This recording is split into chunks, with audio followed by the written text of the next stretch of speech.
a prismatic bar PQRST subjected to axial loads as shown in figure. Segments having maximum and minimum axial stresses respectively are. तो यहां आपको ना एक बार दिया हुआ है जिसमें अलग अलग पॉइंट्स पे अलग अलग एक्सियल फोर्स लग रहे हैं, एरिया कांस्टेंट है, आपको बोल रहा है मैक्सिमम और मिनिमम स्ट्रेसेस जो हैं वो किस पार्ट में आ रहे हैं। तो जिस पार्ट में मैक्सिमम और मिनिमम फोर्स आ रहा होगा, इंटरनल फोर्स, वहां मैक्सिमम और मिनिमम स्ट्रेस आ रहा होगा, क्योंकि एरिया तो फिक्स है, right.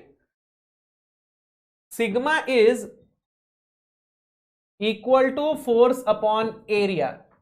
so if A is constant, then sigma is directly proportional to P. तो जहां P मैक्सिमम होगा वहां सिग्मा मैक्सिमम होगा, जहां P मिनिमम होगा वहां सिग्मा मिनिमम होगा। तो हमें बस ये देखना है कि P मैक्सिमम कहां है और मिनिमम कहां है। तो एक एक करके हम हर पार्ट का इंटरनल फोर्स निकाल लेते हैं। तो सबसे पहले we will find the internal force in member ST। तो हमने S और T के बीच में एक सेक्शन लिया, इस सेक्शन के राइट साइड या लेफ्ट साइड का टोटल फोर्स निकालना है। अब लेफ्ट साइड में यहां एक रिएक्शन फोर्स आएगा जो हमें पता नहीं है, ठीक है ना। तो हम राइट साइड से ही निकाल लेते हैं। तो इसके राइट साइड का टोटल फोर्स कितना हो जाएगा, 25 किलो न्यूटन हो जाएगा, ठीक है। वैसे ही इंटरनल फोर्स इन RS, तो एक सेक्शन यहां ले लिया। अब इसके राइट साइड टोटल फोर्स कितना होगा, 25 माइनस 20 यानी कि 5 किलो न्यूटन। फिर हमने QR में एक सेक्शन लिया, तो इसके राइट साइड में टोटल इंटरनल फोर्स कितना हो जाएगा, तो ये हो जाएगा 25 माइनस 20 प्लस 15, है ना, बस इसमें 15 जोड़ दो तो ये हो जाएगा 20 किलो न्यूटन। फिर मैं PQ में एक सेक्शन ले लेता हूं, तो इंटरनल फोर्स इन PQ कितना हो जाएगा, तो ये हो जाएगा 25 माइनस 20 प्लस 15, इतना तो आएगा ही, minus 10।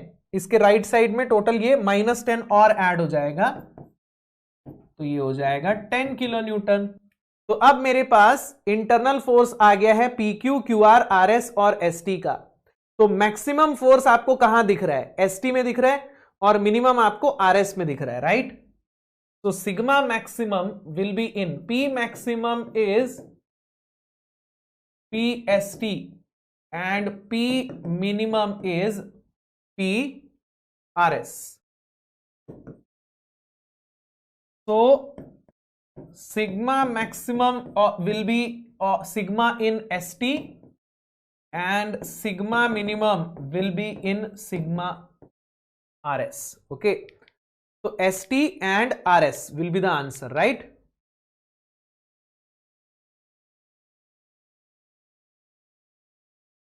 The answer is D, ST and RS. A right solid circular cone standing on its base on a horizontal surface is of height h and base radius r. तो एक right solid circular cone दिया हुआ है कुछ इस प्रकार का, ठीक है, which is standing on its base on a horizontal plane, मतलब कुछ इस तरीके से ये रेस्ट पे है। इसका हाइट अपने को दिया हुआ है कितना, h, और बेस रेडियस अपने को दिया हुआ है r।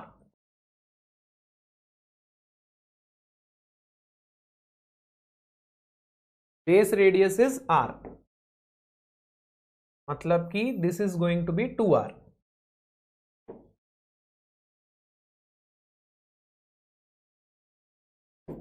Diameter is going to be, base diameter is going to be 2r। अब अपने को क्या बोल रहा है, vertical deflection, sorry, cone is made of material with specific weight W, specific weight यानी कि weight per unit volume, and elastic modulus E. Vertical deflection at the mid height of the cone due to self weight is given by, self weight मतलब इसके खुद के weight की वजह से ये नीचे कंप्रेस होगा, राइट। तो हमें ये बताना है कि ये जो मिड पॉइंट है, यहां कहीं पे होगा mid point. Okay, let's say this is point A, this is point B and this is point C. Okay, this is the midpoint h by 2. तो हमें ये बताना है इस मिड पॉइंट का डिफ्लेक्शन कितना होगा. अब डिफ्लेक्शन का मतलब ये बी पॉइंट कितना नीचे जाएगा. तो बी पॉइंट कितना नीचे जाएगा? Will it be delta L of A B? No. अगर मैं ए से बी तक का चेंज इन लेंथ निकालूं तो उसमें ए भी नीचे जा रहा होगा और बी भी नीचे जा रहा होगा. So it will be deflection of A plus deflection of B. अगर आप बी से सी तक का चेंज इन लेंथ निकालो तो उसमें सी तो फिक्स है, तो जो नीचे जाएगा वो बी ही होगा ना. मतलब अगर मैं बोलूं कि बीसी की चेंज इन लेंथ 1 mm है, बीसी का चेंज इन लेंथ 1 mm है, तो सी तो कहीं मूव नहीं कर सकता. तो मूव किसने किया होगा? बी ने किया होगा ना. तो आपको जब भी किसी पॉइंट का डिफ्लेक्शन निकालना है तो किसी फिक्स्ड पॉइंट के रिस्पेक्ट में निकाला जाता है, क्योंकि फिक्स्ड पॉइंट तो वही है, तो जो मूव करेगा वो दूसरा पॉइंट करेगा. तो बीसी की change in length will be equal to deflection of only B. ठीक है, लेकिन प्रॉब्लम यह है कि बीसी का चेंज इन लेंथ डायरेक्टली निकालने के लिए हमारे पास कोई फॉर्मूला नहीं है ना, because this will become a truncated cone. हमारे पास फॉर्मूला कोन का है, ट्रंकेटेड कोन का नहीं है.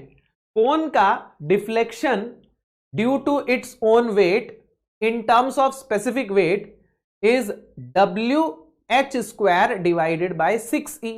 ठीक है, लेकिन यहां हमारे पास ट्रंकेटेड कोन है. So how are we going to find the deflection of B या change in length of BC? हमें क्या निकालना है? We want deflection of B यानी कि delta B which will be equal to change in length of BC. But कोई बात नहीं, आप change in length of BC directly नहीं निकाल पा रहे हो क्योंकि ये एक ट्रंकेटेड कोन है. तो आप change in length of AC तो निकाल सकते हो ना, ये तो एक कोन है, राइट.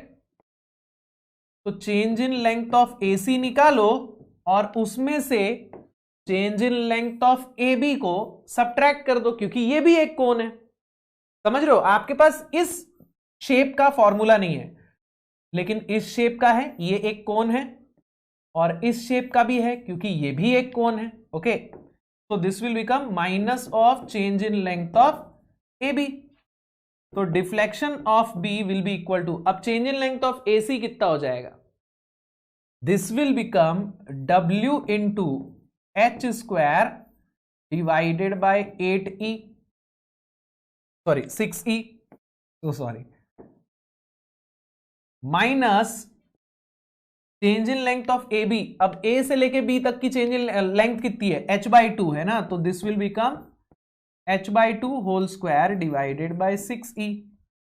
तो delta B will be equal to how much? ये हो जाएगा WH² bye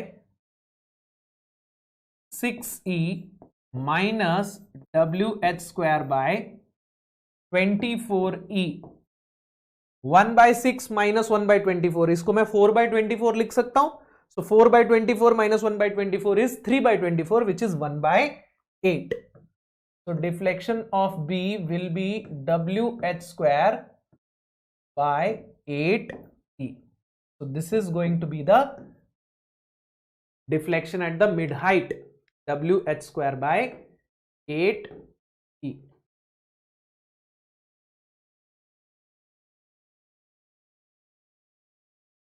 A horizontal bar fixed at one end has a length of 1 meter and cross-sectional area 100 mm square.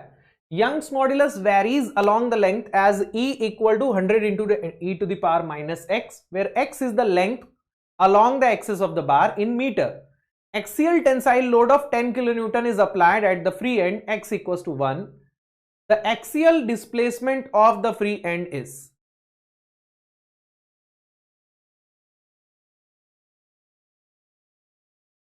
तो लेट्स से कि बार जो है वो यहां पर फिक्स्ड है. ओके,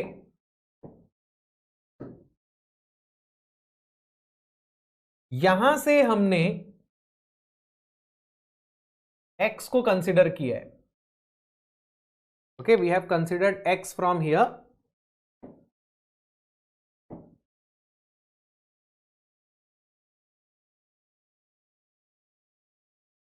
ओके, एक एंड पे हमने फोर्स लगाया है कितना, 10 किलो न्यूटन। तो इस पॉइंट पे the force is 10 kilo Newton.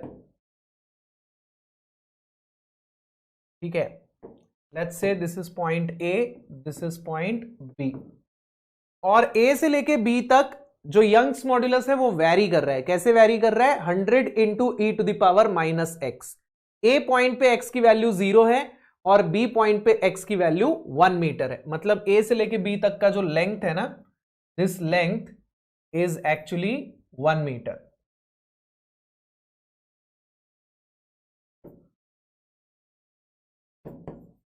तो ए पॉइंट पे एक्स 0 है, बी पॉइंट पे एक्स 1 मीटर है, ये दिया हुआ है। ठीक है, अब ध्यान से देखिएगा इस क्वेश्चन को कैसे सॉल्व करना है। सबसे पहले तो इसका मैं फ्री बॉडी डायग्राम बना देता हूं।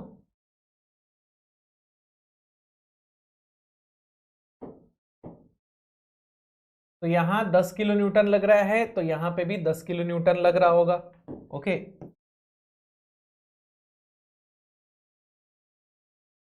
अब हमें ए बी का चेंज इन लेंथ कैलकुलेट करना है। ओके, तो ए बी का चेंज इन लेंथ मैं डायरेक्ट नहीं निकाल सकता क्योंकि यंग्स मॉड्यूलस कांस्टेंट नहीं है। तो हम क्या करेंगे, हम एक बहुत ही छोटा सा एलिमेंट कंसिडर करेंगे।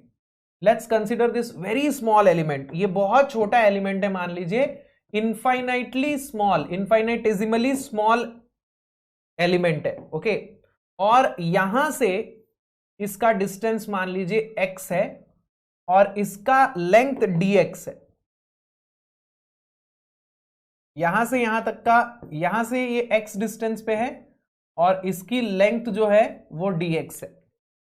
अब अगर ये एलिमेंट बहुत छोटा है तो क्या मैं अज्यूम कर सकता हूं कि इस एलिमेंट का यंग्स मॉड्यूलस लगभग कांस्टेंट होगा। तो इस एलिमेंट के लिए मैं डेल्टा एल की इक्वेशन लिख सकता हूं। इस एलिमेंट के लिए delta L will be equal to internal force P, ठीक है, इंटू इस एलिमेंट का length dx divided by area A into Young's modulus E।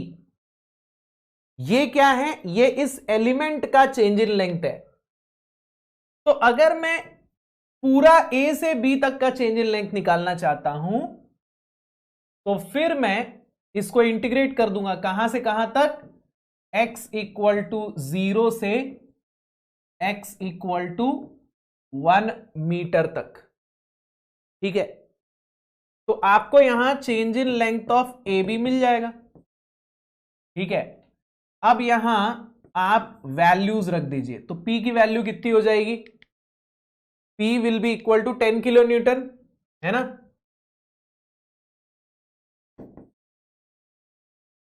Into dx divided by area कितना हो जाएगा, तो एरिया आपको दिया हुआ है 100 mm स्क्वायर। ओके, इसको हम मीटर में कन्वर्ट कर देते हैं, तो ये हो जाएगा 100 into 10 to the power -6 metre square. और यंग्स मॉड्यूलस आपको दिया है 100 into e to the power -x giga pascal, जहां x मीटर में है। मैंने यहां ना सब कुछ मीटर में इसलिए निकाला, यूजुअली हम लोग mm में निकालते हैं, बट इसमें मैंने मीटर में इसलिए निकाला है क्योंकि यहां पे ना x आपको मीटर में दिया हुआ था ना। तो या तो आप x को मीटर में ले लो, सब कुछ मीटर में रख लो, या तो आप बाकी सबको mm में ले रहे हो ना, तो इसको भी mm में कन्वर्ट करना मत भूलना। यहां जो x दिया है ये भी mm में कन्वर्ट होगा, तो ये 100 into e to the power -1000x हो जाएगा। अगर मैं x को मीटर से mm में कन्वर्ट करूंगा तो इस इक्वेशन के x को भी कन्वर्ट करना पड़ेगा। ठीक है, तो इसलिए मैंने उस कंफ्यूजन को दूर करने के लिए सब कुछ मीटर में रख दिया है। अब ये ई गीगा पास्कल में है तो इसको पास्कल में भी रखना पड़ेगा, तो ये हो जाएगा 100 e to the power -x into 10 to the power 9 pascal. ठीक है, तो ये हो जाएगा delta L of A B equal to, अब देखिए ये 9 और 2 11, ठीक है, और 2 13, तो 10 टू द पावर 13 और ये -6 हो गया, तो 10 to the power 13 -6 10 to the power 7 ऊपर जाएगा, ठीक है। ये हो गया 10 टू द पावर 4, तो 10 टू द पावर 4 और 10 to the power -7 10 to the power -3 हो जाएगा। तो आपको यहां पे मिलेगा 0 to 1 e to the power x into 10 to the power 3 dx। Okay, तो ये हो जाएगा 10 to the power 3 e to the power x को इंटीग्रेट करोगे e to the power x ही मिलेगा 0 to 1, तो ये -3 होगा, sorry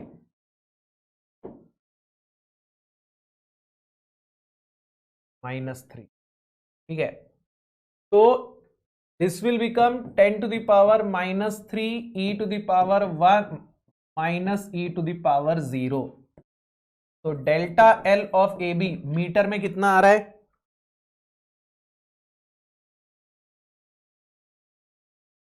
1.718 into 10 to the power -3 metre, या मैं इसको लिख सकता हूं 1.718 mm। तो this will be the answer. Unit का ध्यान रखना है, इस क्वेश्चन में सबसे ज्यादा गड़बड़ जो है वो यूनिट में ही होती है। कई लोग जो है इसको mm में सॉल्व करते हैं डायरेक्टली, इसको तो चलो गीगा पास्कल को मेगा पास्कल में कन्वर्ट कर देते हैं, लेकिन ये x को ऐसा ही लिख देते हैं 100 e to the power -x। तो भाई ये अंदर वाला x भी कन्वर्ट होगा मीटर से mm में। Okay, so the answer to this is 1.718 mm. A horizontal bar with a constant cross section is subjected to loading as shown in figure. तो यहां एक हॉरिजॉन्टल बार दिया हुआ है, क्रॉस सेक्शनल एरिया कांस्टेंट है, C point पे F load लग रहे हैं और B पॉइंट पे P लोड लग रहा है। Young's modulus of AB is 3E and BC is E। Length दोनों पार्ट की सेम है। For the deflection at C to be 0 ratio P/F is. तो यहां आपको C पॉइंट का डिफ्लेक्शन पूछा है। अब डिफ्लेक्शन का मतलब क्या होता है? डिफ्लेक्शन मतलब C पॉइंट अपनी ओरिजिनल पोजीशन से कितना मूव करेगा। कितना मूव करेगा?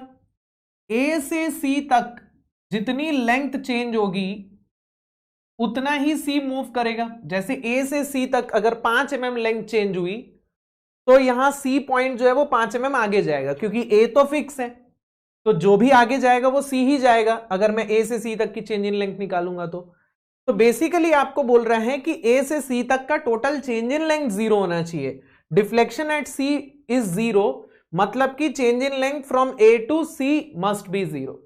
अब आपको A से C तक का चेंज इन लेंथ निकालना है, डायरेक्टली आप नहीं निकाल सकते, आप AB और BC का अलग अलग चेंज इन लेंथ निकाल के ऐड करोगे। तो हमें AB और BC का इंटरनल फोर्स पता होना चाहिए, और इंटरनल फोर्स हम कैसे निकालते हैं? तो अगर मैं AB में एक सेक्शन कंसिडर करूं और BC में एक सेक्शन कंसिडर करूं, तो इन सेक्शंस का मैं इंटरनल फोर्स कैसे निकालूंगा? सबसे पहले मैं BC का इंटरनल फोर्स निकालता हूं। Okay, so internal force in BC will be equal to total force on the right side और left side of this section। अब इसके लेफ्ट साइड में यहां रिएक्शन आ रहा है जो मैंने अभी निकाला नहीं है, तो उसको मैं छोड़ देता हूं, मैं राइट साइड का टोटल फोर्स निकाल लेता हूं। तो इस सेक्शन के राइट साइड टोटल फोर्स कितना है? तो it is equal to F। Similarly अगर मैं एक सेक्शन AB में ले लूं और इसके लेफ्ट या राइट साइड का टोटल फोर्स लूं, तो इस सेक्शन के राइट साइड टोटल फोर्स कितना हो जाएगा? F minus P। तो हमें इंटरनल फोर्स मिल गया है AB और BC दोनों का। तो डिफ्लेक्शन एट C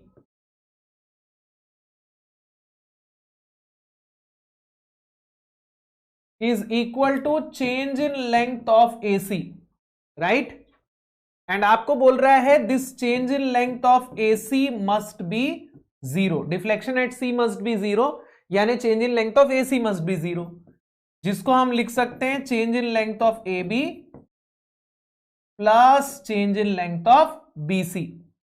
अब यहां change in length of AB को मैं डायरेक्टली ऐसा लिख सकता हूं PL by AB AE, of A B, then B C को भी मैं लिख सकता हूं P L by A E of B C. तो अब बस आपको इन फॉर्मूले में वैल्यूज रखनी है। तो ए बी का फोर्स कितना है, एफ माइनस पी है। ए बी की लेंथ कितनी है, एल है। ए बी का एरिया कितना है, ए है। ए बी का यंग्स मॉड्यूलस कितना है, ई है। ठीक है, सिमिलरली सॉरी ए बी का यंग्स मॉड्यूलस 3E है। सिमिलरली बीसी का फोर्स कितना है, बीसी का फोर्स एफ है। बीसी का लेंथ कितना है, एल है। एरिया ए है और यंग्स मॉड्यूलस ई है।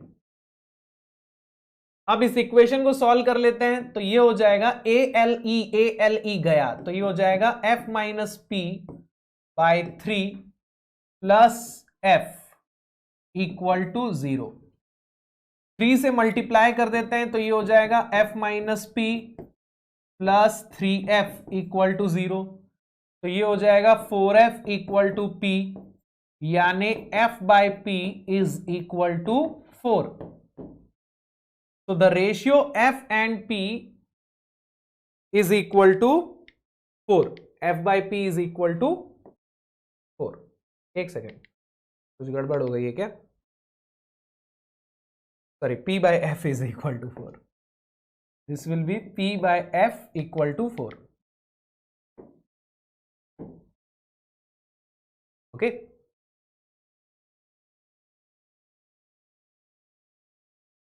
In the figure, load P is equal to 1 Newton, length 1 meter, Young's modulus E 70 gigapascal, and cross section of the link is a square with dimension 10 mm by 10 mm. All joints are pin joints. Stress in the link AB is.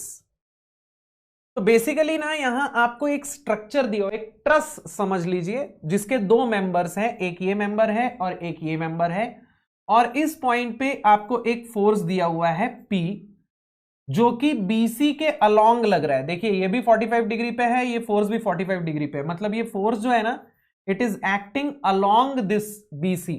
Okay, तो दो member जुड़े हुए हैं, AB और BC इस joint B पे, और यहां फोर्स लग रहा है इस तरीके से P। आपको बोल रहा है what will be the stress in AB।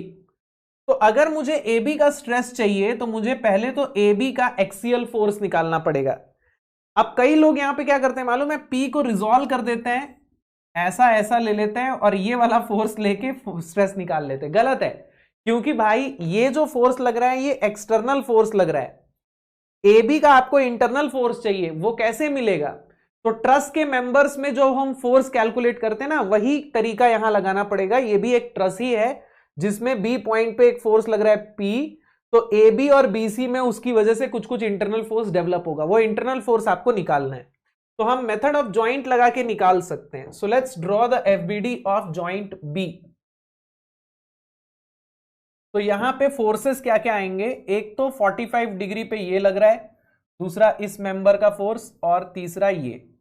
अब वैसे तो मैं इसको डायरेक्टली देख के बता सकता हूं कि force in AB and BC कितना आएगा। कैसे बता सकते हैं, तो ध्यान से देखिएगा। This is joint B, this is 45 degree, this is 45 degree. तो ट्रस के केस में आपने जीरो फोर्स मेंबर्स निकालने के लिए जब क्वेश्चंस बनाए थे तो उसमें एक ऐसा क्राइटेरिया होता था कि अगर जॉइंट में दो मेंबर्स हैं, नॉन कोलिनियर हैं, और जो एक्सटर्नल फोर्स है वो किसी एक मेंबर की डायरेक्शन में है, तो ये दोनों इक्वल एंड अपोजिट हो जाते हैं और ये जीरो फोर्स मेंबर हो जाता है। यहां पे भी वही हो रहा है, ये दोनों इक्वल एंड अपोजिट हैं, दोनों एक दूसरे को बैलेंस कर देंगे, दिस विल बिकम जीरो। नहीं यकीन हो रहा ना, चलिए इसको सॉल्व करके देख लेते हैं। तो अगर मैं summation of fx equal to 0 लगाऊं तो यहां से मुझे क्या मिलेगा, P cos 45 equal to FBC cos 45, है ना। ये लेफ्ट साइड है, ये राइट साइड है, तो यहां से FBC will be equal to P। ठीक है, तो FBC और P ये दोनों तो इक्वल एंड अपोजिट हो गए, तो बचा ये जीरो ही होगा ना। Summation of Fy equal to 0 लगा दो, तो FBC sin 45 minus P sin 45 minus F AB equal to 0। अब भाई FBC और P दोनों बराबर हैं तो ये दोनों कैंसल हो जाएंगे, तो FAB जो है दैट विल बिकम 0। तो AB में कोई फोर्स ही नहीं आ रहा भाई, AB में कोई फोर्स ही नहीं आ रहा तो स्ट्रेस कहां से आएगा, है ना। तो sigma of AB will be equal to force of AB divided by area. तो अगर फोर्स ऑफ AB ही 0 है तो sigma of AB will also be 0। तो यहां AB मेंबर में there will be no stress, the stress in AB is going to be 0।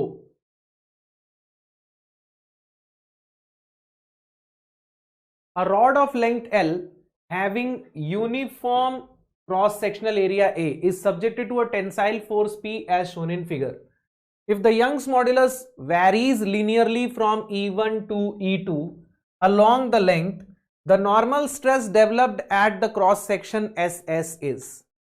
तो आपको यहां एक ऐसा मटेरियल दिया है जिसका यंग्स मॉड्यूलस कांस्टेंट नहीं है, वैरी कर रहा है लिनियरली E1 से लेके E2 तक। आपको इस पर्टिकुलर सेक्शन में स्ट्रेस कैलकुलेट करना है, राइट। तो अगर मैं किसी भी क्रॉस सेक्शन में स्ट्रेस निकालना चाहता हूं तो उसका फॉर्मूला क्या है, force divided by area. Force यानी कि उस सेक्शन के लेफ्ट या राइट का total force, it is the internal force. तो इसके लेफ्ट या राइट में टोटल फोर्स एक ही है P, एंड एरिया यानी कि A। तो इस मटेरियल में किसी भी क्रॉस सेक्शन में स्ट्रेस इतना ही आएगा P by A। The answer will be A। Stress जो है मटेरियल पे डिपेंड नहीं करेगा, एक्सियल स्ट्रेस है, मटेरियल पे डिपेंड नहीं करेगा।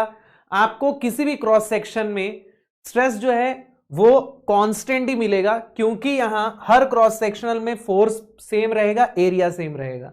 मटेरियल पे डिपेंड क्या करेगा, मटेरियल पे डिफॉर्मेशन डिपेंड करेगा, स्ट्रेन डिपेंड करेगा। तो अगर हम स्ट्रेन या डिफॉर्मेशन निकालना चाहते हैं तब हमें इसको इंटीग्रेट करके सॉल्व करना पड़ेगा, अदरवाइज स्ट्रेस के लिए तो डायरेक्ट फॉर्मूला रहेगा P divided by A।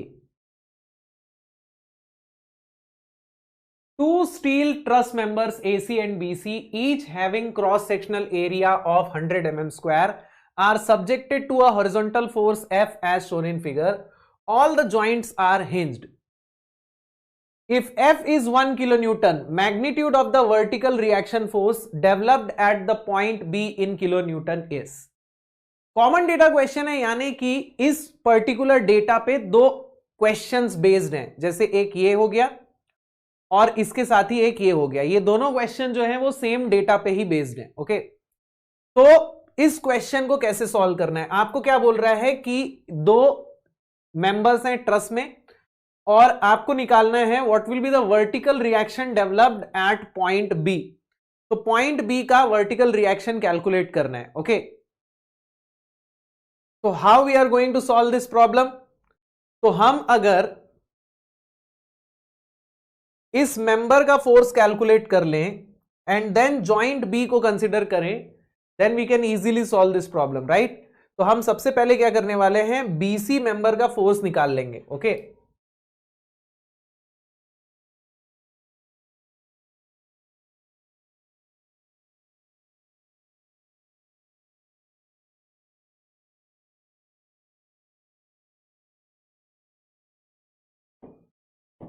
सो यहां पे फोर्स लग रहा है कुछ इस प्रकार से, दिस इज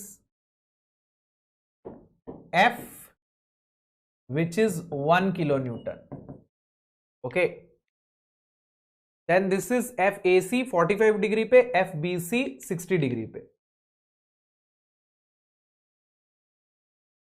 ये 45 डिग्री का फोर्स है एंड ये 60 डिग्री का फोर्स है,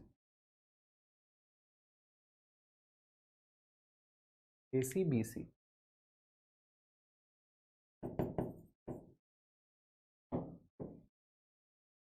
अब आपको एंगल्स दिए हुए हैं, this is 45 degree, this is 60 degree. Okay, तो यहां हम लामीज थ्योरम लगा के FBC निकाल सकते हैं। FBC divided by sine of angle between FAC and 1 kilo Newton, ये कितना हो जाएगा 180 माइनस 45, राइट, यानी कि 80 minus 45 35 equal to F divided by sine of, इन दोनों के बीच का एंगल कितना हो जाएगा 105। तो यहां से you will get the value of FBC।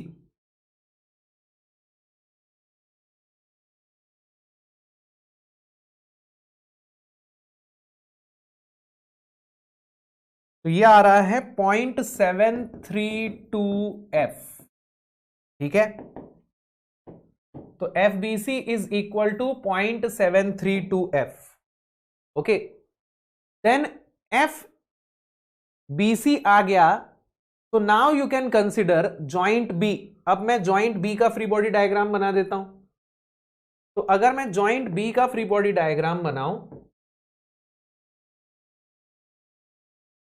तो यहां FBC लग रहा है 60 डिग्री पे, एक हॉरिजॉन्टल रिएक्शन आ रहा होगा और एक वर्टिकल रिएक्शन आ रहा होगा।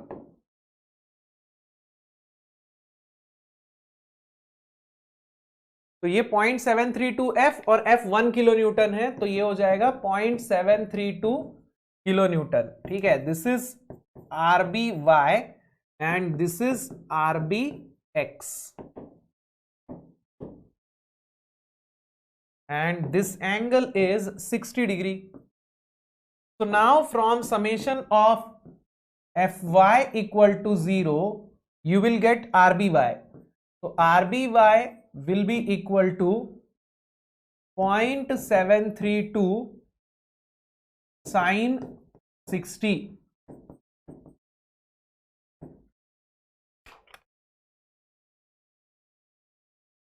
तो ये आ रहा है 0.63 किलो न्यूटन। तो reaction at B in Y direction is 0.63 kilo Newton. The answer to this question will be A, 0.63 kilo Newton.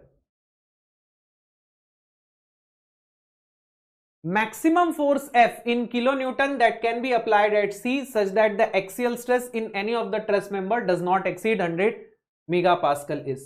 तो ये कॉमन डेटा क्वेश्चन का ही दूसरा क्वेश्चन है। इससे पहले हम लोगों ने एक क्वेश्चन बनाया था, this is the common data. इसी डेटा के ऊपर एक ये क्वेश्चन हम लोगों ने सॉल्व किया था जिसमें F की वैल्यू दी हुई थी और आपसे पूछा था कि B पॉइंट का रिएक्शन कितना होगा। और दूसरा क्वेश्चन जो है उसमें आपको बोल रहा है कि F की मैक्सिमम वैल्यू क्या हो, मतलब पिछले क्वेश्चन का F भूल जाइए, वो 1 किलो न्यूटन दिया था। इस क्वेश्चन में बोल रहा है F की मैक्सिमम वैल्यू क्या हो कि दोनों में से किसी भी मेंबर में स्ट्रेस 100 मेगापास्कल से ज्यादा नहीं होना चाहिए, ओके। अब दोनों मेंबर्स का एरिया आपको सेम दिया हुआ है, यहां दोनों ही मेंबर्स जो हैं वो 100 mm² एरिया के हैं। तो सबसे पहले स्ट्रेस 100 मेगापास्कल किस में पहुंचेगा, जिसमें फोर्स सबसे ज्यादा होगा। अब हम लोगों ने इससे पहले वाले क्वेश्चन में FBC निकाल लिया था, ठीक है। हम लोगों ने ये वाला डायग्राम बनाया, इस डायग्राम में लामीज थ्योरम से FBC निकाल लिया। तो लामीज थ्योरम से ही मैं FAC भी निकाल लेता हूं। तो FAC divided by sine of, इन दोनों के बीच का एंगल हो जाएगा 120 equal to F divided by sine of 105। तो यहां से FAC will be equal to how much, sine 120 divided by sine 105। तो ये आ रहा है 0.89F। तो इसका मतलब 0.896F। तो इसका मतलब FAC जो है वो ज्यादा बड़ा है कंपेयर टू FBC। तो सबसे पहले जो स्ट्रेस मैक्सिमम पहुंचेगा वो इसमें पहुंचेगा, राइट। तो सिग्मा मैक्सिमम आपको बोल रहा है 100 मेगापास्कल हो सकता है। अब सिग्मा मैक्सिमम कितना हो जाएगा, FAC डिवाइडेड बाय एरिया, है ना, क्योंकि FBC में तो फोर्स कम है तो मैक्सिमम स्ट्रेस इसमें नहीं आएगा, इसमें आएगा। तो ये हो जाएगा 0.896 F divided by area 100 mm square equals to 100 mega pascal. तो यहां से F न्यूटन में कितना आ रहा है, 100 इंटू 100 डिवाइडेड बाय 0.896, तो ये आ रहा है 11160.71 न्यूटन। तो किलो न्यूटन में it will B 11.16 kilo Newton.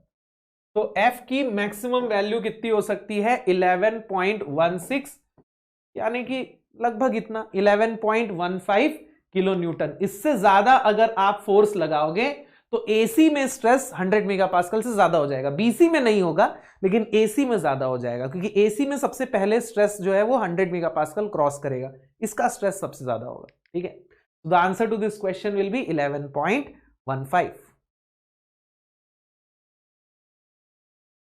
to 6 meter is hinged at frictionless pin joint A and supported by two strings as shown in figure. So this is the rigid beam which is hinged at A and it is supported by two strings. एक ये string है जो B से लेके C तक जा रही है and एक ये string है जो D पे लगी हुई है। Okay, string BC passes over two small frictionless pulleys of negligible radius. All the strings are made of same material and have same cross sectional area. A force F is 9 kilonewton is applied at C and the resulting stress in the string are within elastic limit. The self weight of the beam is negligible with respect to the applied load. Assuming small deflections, tension developed in the string at C is. तो हमें ये बोला जा रहा है कि जो pulleys हैं ये नेग्लिजिबल रेडियस की हैं। नेग्लिजिबल रेडियस की क्यों हैं, ये अजम्पशन क्यों लिया है, इसको समझिए। जब आप स्ट्रिंग की लेंथ निकालेंगे ना, तो इस स्ट्रिंग की लेंथ आपको कितनी मिल रही है, ए मिल रही है।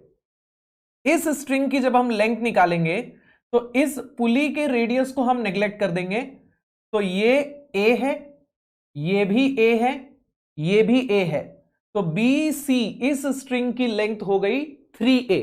ठीक है, उसके बाद आपको बोला जा रहा है कि इनमें जो टेंशन डेवलप हो रहा है that is with in elastic limit. ये इसीलिए बिकॉज हुक्स लॉ यहां वैलिड है, यानी कि हम जो इक्वेशन यूज करते हैं डिफ्लेक्शन निकालने की, del L equals to P L by A, वो इक्वेशन आप यहां यूज कर सकते हो। ओके, आपको बोला जा रहा है कि स्मॉल डिफ्लेक्शंस अज्यूम करते हुए टेंशन कैलकुलेट करो। अब स्मॉल डिफ्लेक्शन अज्यूम करने के लिए क्यों बोला जा रहा है, क्योंकि देखिए अगर मान लीजिए कोई ऐसी रॉड है, अगर लार्ज डिफ्लेक्शन हो रहा है ना, तो सर्कुलर मोशन करने के बाद ये जो पॉइंट है वो इसके जस्ट नीचे नहीं आएगा, वो सर्कुलर पाथ को फॉलो करते हुए यहां कहीं पे आएगा। बट अगर हम स्मॉल डिफ्लेक्शंस लेते हैं तो ये पॉइंट हम इसके जस्ट नीचे अज्यूम कर सकते हैं। बहुत छोटा सा डिफ्लेक्शन है, मतलब जब ये बीम रोटेट करेगी तो बी डैश बी के जस्ट नीचे आएगा, सी डैश सी के जस्ट नीचे आएगा, डी डैश डी के जस्ट नीचे आएगा। ठीक है, तो सारे अजम्पशंस का मीनिंग आई थिंक आप लोगों को समझ में आ चुका होगा कि हमने ये चीजें क्यों अज्यूम की। अब ध्यान से देखिए सवाल बनाना कैसे। सबसे पहले हम इसका फ्री बॉडी डायग्राम ड्रॉ करेंगे। ओके, तो यहां पे आप देख सकते हैं कि ए पॉइंट पे हिंज है, यहां स्ट्रिंग, यहां स्ट्रिंग, यहां स्ट्रिंग, इन सारे स्ट्रिंग्स को कट कर देते हैं और यहां से मैं सपोर्ट हटा देता हूं, तो हमें कुछ इस तरीके का डायग्राम मिलेगा। अब यहां पे फोर्सेस क्या क्या डेवलप होंगे ध्यान दीजिएगा। आपको यहां सारी स्ट्रिंग्स में टेंशन मिलेगा। इस स्ट्रिंग के टेंशन को मैं T1 बोल देता हूं। ठीक है, अब ये जो स्ट्रिंग है ये सेम ही स्ट्रिंग है और चूंकि यहां फ्रिक्शन नेग्लेक्ट किया गया है तो इसका टेंशन भी T1 ही होगा। इसके टेंशन को हम T3 बोल देते हैं। ठीक है, अब यहां ए पॉइंट पे हिंज सपोर्ट जरूर है, लेकिन कोई दूसरा हॉरिजॉन्टल फोर्स दिख रहा है क्या, नहीं दिख रहा। तो यहां का जो हॉरिजॉन्टल फोर्स होगा समेशन ऑफ एफ एक्स 0 होना चाहिए, तो वो 0 ही हो जाएगा। तो आपको यहां सिर्फ एक वर्टिकल रिएक्शन मिलेगा आर ए। ठीक है, तो हमारे पास कितने अननोन्स आ गए हैं, R A, T1 and T3, 3 unknown है। Equilibrium equation summation of F X equals to 0 तो हमने यूज कर ली, तभी तो हमने यहां पे बोला ना कि यहां हॉरिजॉन्टल रिएक्शन 0 है। अब हमारे पास दो इक्विलिब्रियम इक्वेशंस बची, summation of F Y equal to 0 and summation of M equal to 0। और आपके पास अननोन है 3। तो this is a statically indeterminate problem. इस प्रॉब्लम को सॉल्व करने के लिए हमें एक कंपैटिबिलिटी इक्वेशन बनानी पड़ेगी। तो हमें इस बीम का डिफ्लेक्शन कंसिडर करना पड़ेगा। तो जब ये बीम रोटेट करेगी इस हिंज के अबाउट और हम स्मॉल डिफ्लेक्शन अज्यूम कर रहे हैं, ठीक है, तो ये कुछ ऐसा रोटेट होके आएगा। यहां मैं डायग्राम एक्सप्लेन करने के लिए लार्ज ले रहा हूं डिफ्लेक्शन को, बट अज्यूम करके चलना कि ये बहुत स्मॉल डिफ्लेक्शन है। मतलब कि जो बी पॉइंट है डिफ्लेक्शन के बाद वो यहां कहीं पे आएगा बी डैश, जस्ट उसके नीचे, ठीक है, कुछ इस प्रकार से। वैसे ही सी पॉइंट यहां कहीं पे आएगा और डी पॉइंट यहां कहीं पे आएगा। So this is your C dash and this is your D dash, ठीक है। अब ये क्या है, what is this? This is deflection of this string. इसको मैं बोल देता हूं डेल्टा 1, इसको मैं बोल देता हूं डेल्टा 2 और इसको मैं बोल देता हूं डेल्टा 3। ये डेल्टा 1, डेल्टा 2, डेल्टा 3, इनके बीच में सिमिलर ट्रायंगल से आप एक रिलेशन बना सकते हो। क्या रिलेशन बनेगा? Delta 1 divided by A, this divided by this, equal to delta 2 divided by 2a, equal to delta 3 divided by 3a।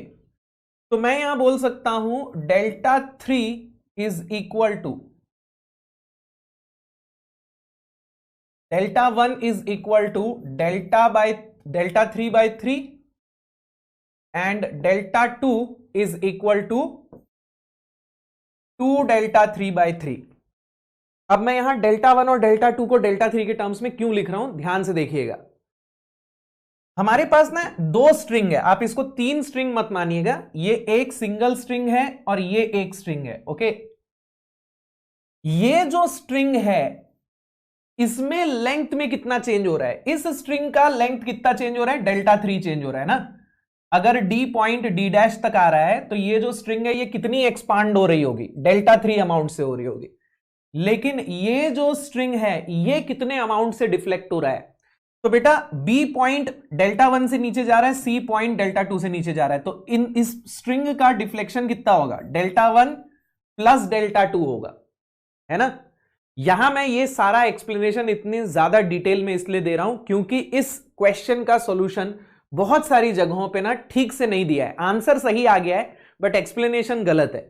तो आपको इसके डिफ्लेक्शन और इसके डिफ्लेक्शन के बीच में एक रिलेशन बनाना है, ओके। इस स्ट्रिंग का डिफ्लेक्शन और इस स्ट्रिंग का डिफ्लेक्शन, तो इसकी लेंथ डेल्टा 3 अमाउंट से बड़ी है और इस स्ट्रिंग की length delta 1 plus delta 2 amount से बड़ी है, ठीक है। तो हम ये बोल सकते हैं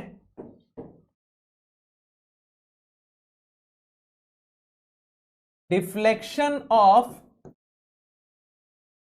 स्ट्रिंग डी, मैं ऐसा बोल दूं क्या, इसको मैं स्ट्रिंग डी बोल दूं? चलिए, let me call this string D. Deflection of string D is equal to delta 3 and deflection of string BC is equal to delta 1 plus delta 2, है ना। टोटल इसकी लेंथ कितनी बढ़ेगी? डेल्टा 1, बी जो है वो डेल्टा 1 से नीचे आया, सी डेल्टा 2 से नीचे आया, तो इतनी लेंथ बढ़ गई ना। तो अब यहां पे मैं डेल्टा 3 और इन दोनों के बीच में एक रिलेशन बना सकता हूं। क्या रिलेशन बनेगा? तो यहां आप देख सकते हैं delta 3 is equal to 3 delta 1 and delta 3 is equal to 3 delta 2 by 2, okay. तो deflection of BC is equal to delta 1 plus delta 2। अब यहां पे डेल्टा 1 की वैल्यू रख देते हैं डेल्टा 3 बाय 3 और डेल्टा 2 की वैल्यू रख देते हैं 2 डेल्टा 3 बाय 3। तो ये कितना हो जाएगा?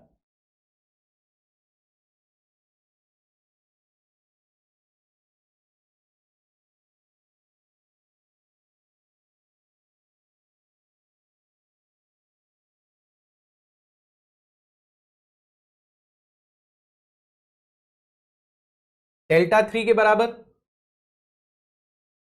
ठीक है, तो इस स्ट्रिंग का, बीसी स्ट्रिंग का जो लेंथ में चेंज हुआ दैट इज डेल्टा 3, ओके, और deflection of string D is also equal to delta 3, okay. तो अब यहां मैं बोल सकता हूं that deflection of string D is equal to deflection of string BC, है ना। स्ट्रिंग डी में जितना डिफ्लेक्शन हुआ और स्ट्रिंग बीसी में जितना डिफ्लेक्शन हुआ दोनों बराबर आ रहे हैं ना, ये भी डेल्टा 3 है और ये भी डेल्टा 3 है, ठीक है। अब डिफ्लेक्शन ऑफ स्ट्रिंग डी कितना होगा, change in length of string D कितना हो जाएगा, पीएल अपॉन ए ही हो जाएगा। पीएल अपॉन ए में इसमें फोर्स कितना लग रहा है, T3 लग रहा है। इसकी लेंथ मान लीजिए L है, एरिया A है, यंग्स मॉड्यूलस E है, ओके। स्ट्रिंग बीसी का, अच्छा इसका लेंथ A है, सॉरी, स्ट्रिंग बीसी का लेंथ कितना है, 3A है ना। स्ट्रिंग बीसी का लेंथ कितना है, A plus A plus A, 3A, ठीक है। एरिया उसका सेम है, यंग्स मॉड्यूलस उसका सेम है, स्ट्रिंग्स जो है वो आइडेंटिकल है ना, तो एरिया और यंग्स मॉड्यूलस सेम है, तो यहां ए कट जाएगा and T3 will be equals to 3T1।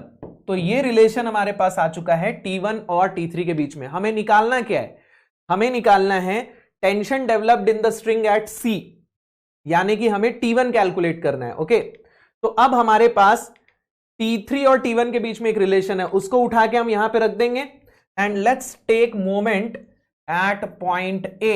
तो A पर मोमेंट लेने पे RA का मोमेंट गया, 0 हो गया, ठीक है ना।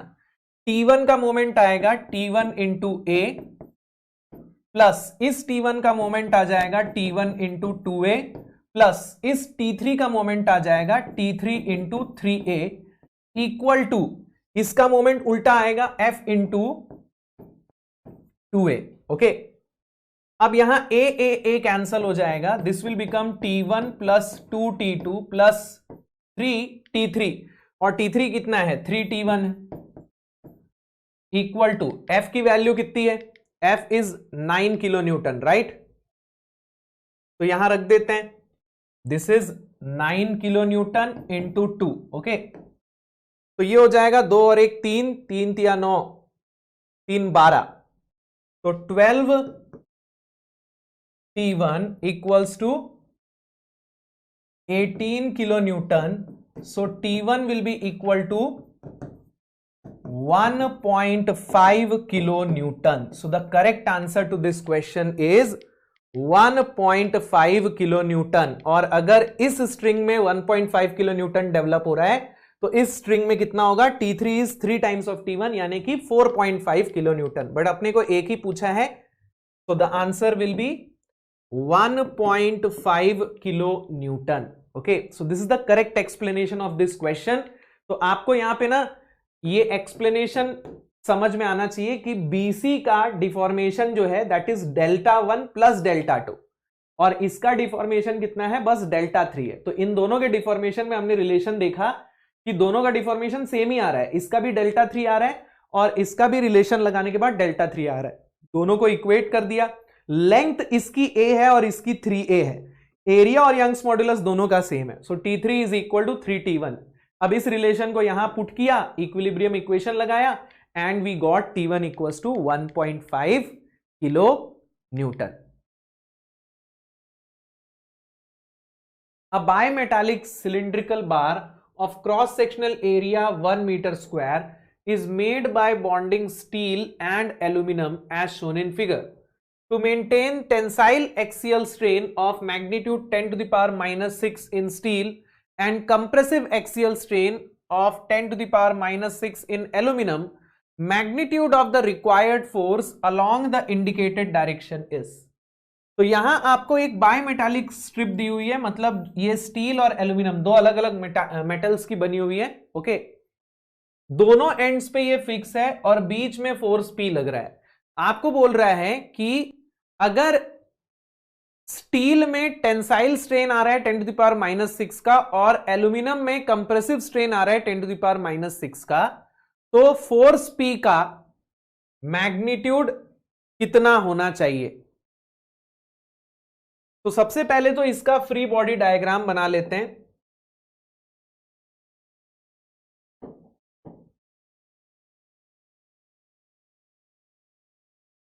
So let's say this is A, this is B and this is C. यहां फोर्स लग रहा है P। इसकी वजह से A और C में कुछ रिएक्शंस डेवलप होंगे। अब आपको पता है कि AB में टेंसाइल स्ट्रेन आ रहा है, तो भाई जाहिर सी बात है यहां रिएक्शन जो है वो कुछ इस प्रकार से होना चाहिए, तब जाके AB में लेफ्ट साइड से टेंशन आएगा। और BC में कंप्रेसिव स्ट्रेन के लिए यहां रिएक्शन कुछ इस प्रकार से होना चाहिए, तब जाके BC में राइट साइड से कंप्रेशन आएगा। अगर आपको नहीं भी समझ में आ रहा है ना कि RA और RC का डायरेक्शन कैसा लेना है, रिएक्शन एट A और रिएक्शन एट C कैसा लेना है, कोई दिक्कत नहीं है। आप कोई भी एक डायरेक्शन अज्यूम कर लो। अगर आपका आंसर पॉजिटिव आ रहा है मतलब आपने डायरेक्शन सही ली है, नेगेटिव आ रहा है मतलब आपने डायरेक्शन गलत ली है। तो आप कोई भी डायरेक्शन ले सकते हो, लेकिन चूंकि यहां ऑलरेडी मेंशन्ड है कि इसमें टेंशन और इसमें कंप्रेशन आना चाहिए, तो हमने लॉजिक लगा के डायरेक्शन ले लिया। अब देखिए P की वैल्यू निकालने के लिए मेरे को RA और RC पता होना चाहिए। अगर मैं यहां इक्विलिब्रियम इक्वेशन लगाऊं, summation of fx equal to 0 से आपको मिल जाएगा P is equal to RA plus RC, है ना। तो अगर मेरे पास RA और RC दोनों हैं तो मैं P की वैल्यू कैलकुलेट कर सकता हूं। अब RA और RC मुझे कैसे मिलेगा? तो RA और RC निकालने के लिए मेरे पास AB और BC का स्ट्रेन है। AB और BC का स्ट्रेन कैसे है? तो सबसे पहले AB का स्ट्रेन, तो AB में टेंसाइल स्ट्रेन आ रहा है 10 टू द पावर -6 का। Okay,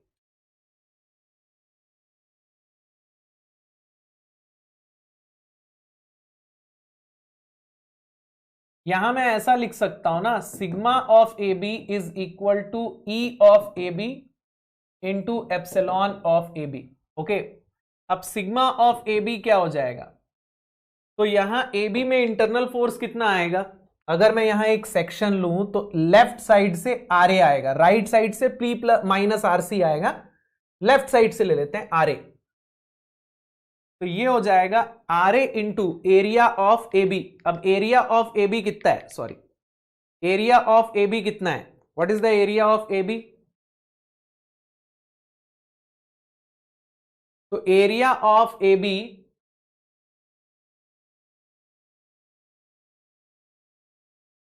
is 1 meter square and Young's modulus of AB is 210 gigapascal। तो ये हो जाएगा 1 into 10 to the power 6 mm square and 210 to the power 3 megapascal and epsilon of AB is 10 to the power -6। तो यहां RA की value कितनी हो जाएगी?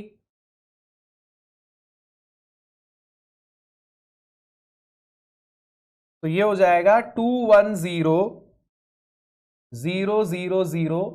न्यूटन या 210 kilo newton, 210 kilo newton. Then sigma of BC can be written as E of BC into epsilon of BC।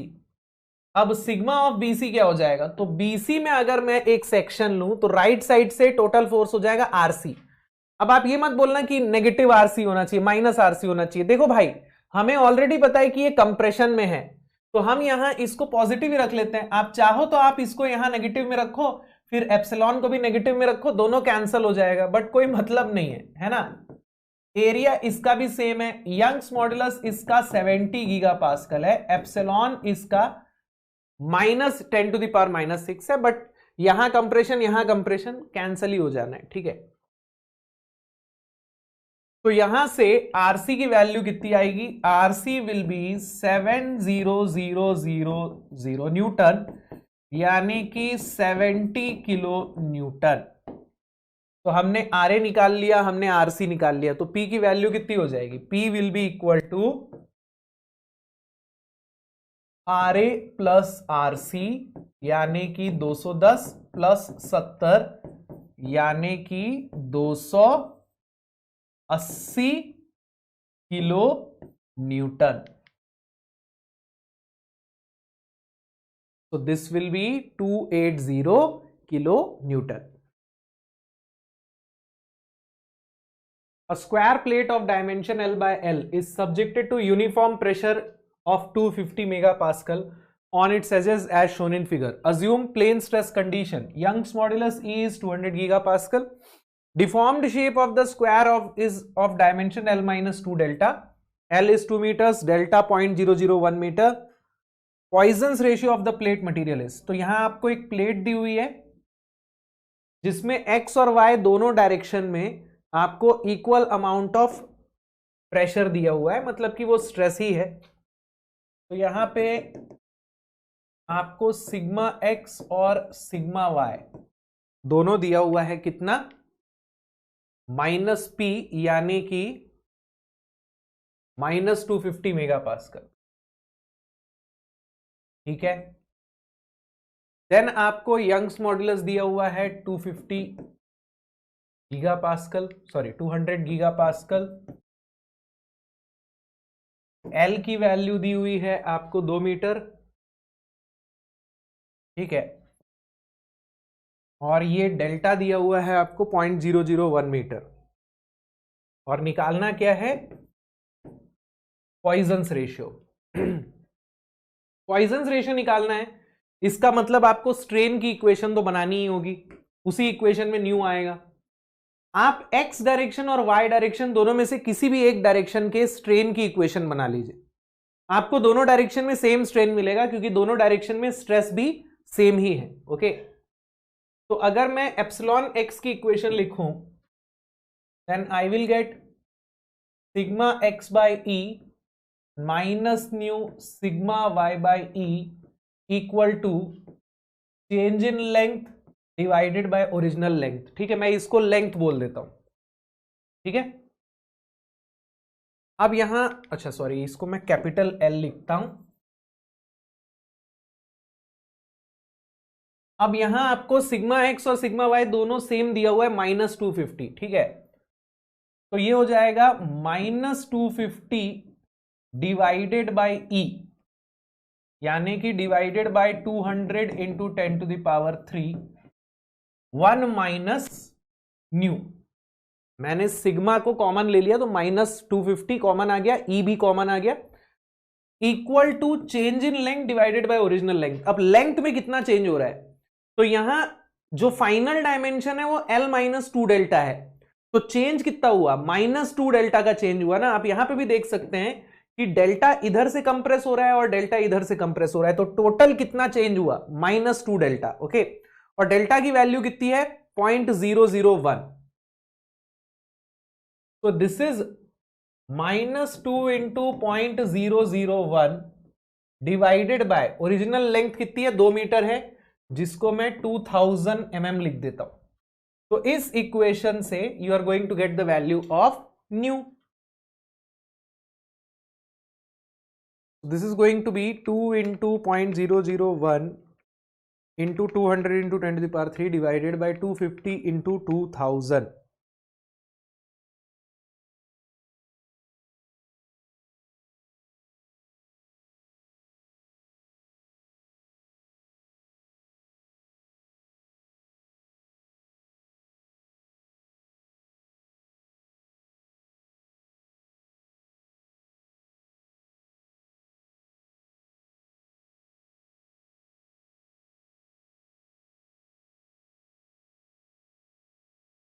Okay, ये 0.001 metre है.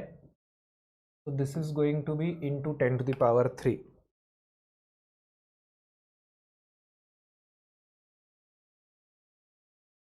So I am getting nu equals to 0.2. So this will be the Poisson's ratio. Nu equals to 0.2.